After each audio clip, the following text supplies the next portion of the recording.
My name is Anne Doherty, and I'm here at Pluk Groente van West, and that means sort of pluck vegetables from West. And we're CSA, and we're located on the land of the Fruittuin van West. That's the orchard of West, which is a big project, a much bigger project that has now 14 hectares, 7 of which are fruit trees and berries and chickens and cows and pigs. And we have in total a half hectare of vegetables and edible flowers and herbs. And we have, at the end of this season, we had 76 harvesters, we call them, that come every week or every second week to harvest. And we're hoping to grow to 100 next year. We'll do our walk around and we'll take some notes about what's really urgent to do, what will need to be harvested this week. If we see any pests or diseases, then we'll write that down. Yeah, just sort of to get an overview of what's happening everywhere. So after the walk, then we'll come back and we have our board where we write down our to-do list for the week. And usually by that time, volunteers and interns, we also have quite a few interns, will have started filtering in. And we'll make the to-do list kind of together, because especially the interns are here more often. And they'll say, they'll know what needs to be happen, so they can take a little more initiative in finishing a task and moving on to the next one. So we'll make our list and we'll prioritize and kind of say what we're going to do on which days. And if it's a Wednesday, then, for example, we'll be deciding what's going to be in the harvest package that week. We do about half is self-harvest and about half we harvest for the harvesters. And the reason is that there's some things that you just have to harvest every day, like beans, for example, or that have you harvest all at once, like the onions or the pumpkins. So whatever we've harvested for them will go here in the greenhouse, and then the rest they walk around with a map and they know that they can get, for example, a bunch of beets or 3 leeks. So they follow the instructions that way by walking around. We've been investing a lot in the project, a lot of time and also a lot of resources to build the greenhouse and to buy equipment and set up a website, all those things. And we're getting to the point where we're now starting to make more money. In the 3rd year, I think we'll have a decent income from the project. But we supplement our income as well, and that's been really important from the beginning by doing education here. We do a lot of different activities, but education is probably the most important. And we do something called boerderijeducatie, which is farming education.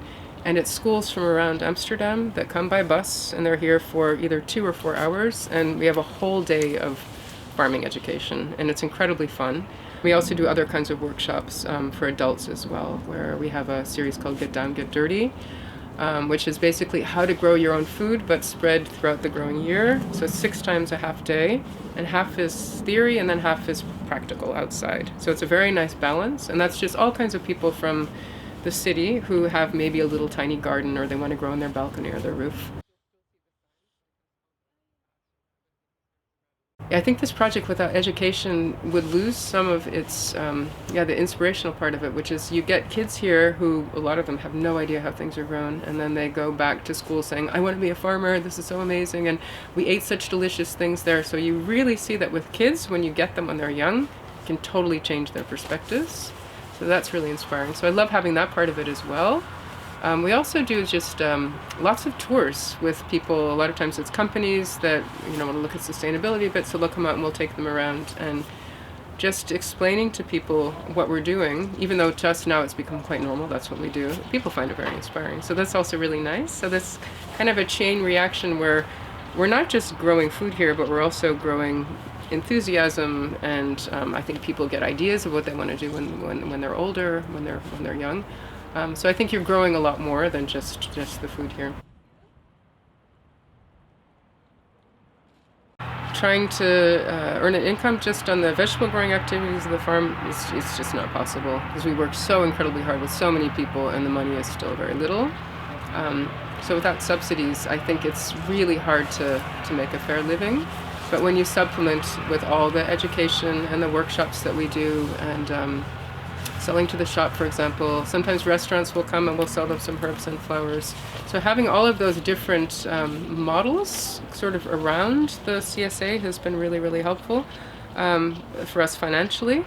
But I think what's also important is that you don't lose that core. So our core business is the community, creating the community and growing vegetables for a community. And I think what could be dangerous, every year we go back to that, like, do we want to deliver to the city, or do we want to grow more for restaurants, or do we want to grow really huge? And actually, really the core of what we're doing is, and what I think we do really well, is growing food and creating this community of people that also, you know, grow together because of this whole. So we're really creating something that goes beyond just a farm. So I think it's out of necessity that it is multifunctional, but it's also the nicest thing about the project.